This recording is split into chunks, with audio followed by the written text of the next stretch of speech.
All peoples suffering from U.S. imperialist aggression, oppression, and plunder, unite. Hold aloft the just banner of People's War.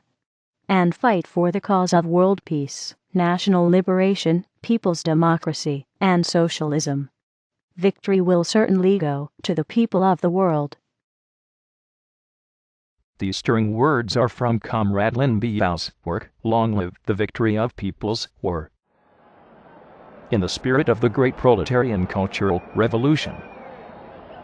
Under Comrade Mao's leadership, long live the victory of People's War, the revolutionary fervor and proletarian wisdom of Maoism in command for the world's oppressed and exploited majority. First, the origin and Maoist principles of People's War.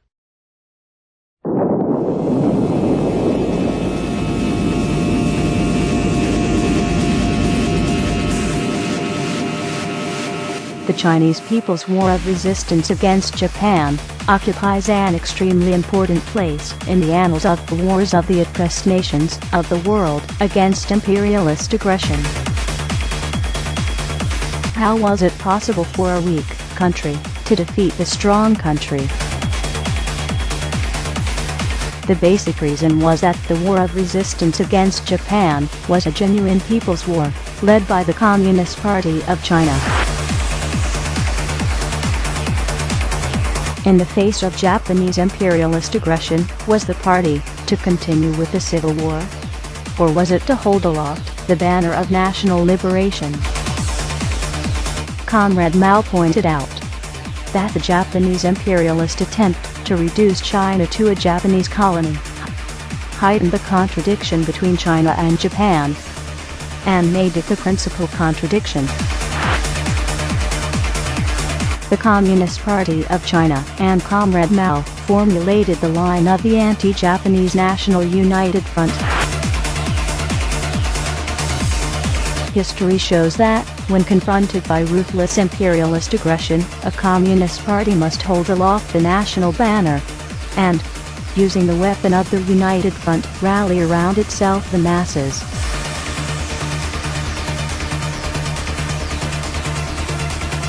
History also shows that, within the United Front, the Communist Party must maintain its independence and insist on its leading role.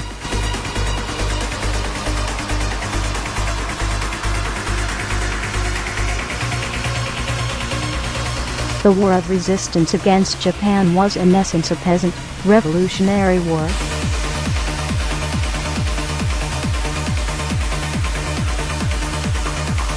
Our base areas were in fact a state in miniature. The revolutionary base areas later became the springboards for the People's War of Liberation. To rely on the peasants, build rural base areas, and use the countryside to encircle and capture the cities. Such was the way to victory in the Chinese Revolution.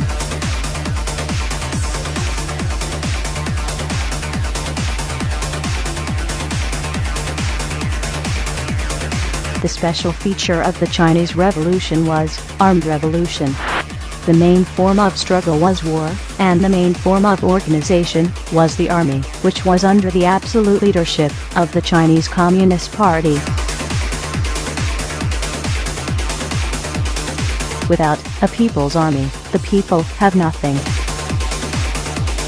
This is the conclusion drawn by Comrade Mao from the Chinese people's experience in their long years of revolutionary struggle. Experience that was bought in blood.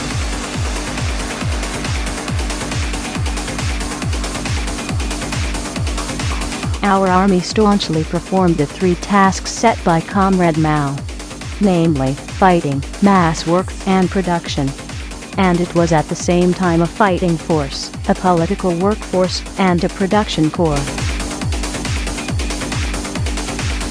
The experience of the People's War in China shows that a people's army, created in accordance with Comrade Mao's theory of army building, is incomparably strong and invincible.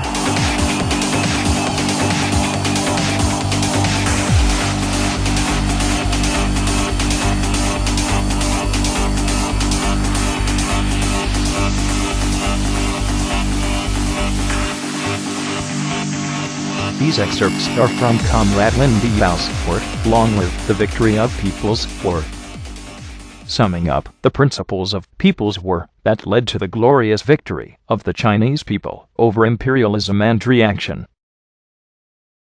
In Part 2, Comrade Lin shows the absolute necessity of grasping the principles of People's War for the liberation of the world's oppressed and exploited majority.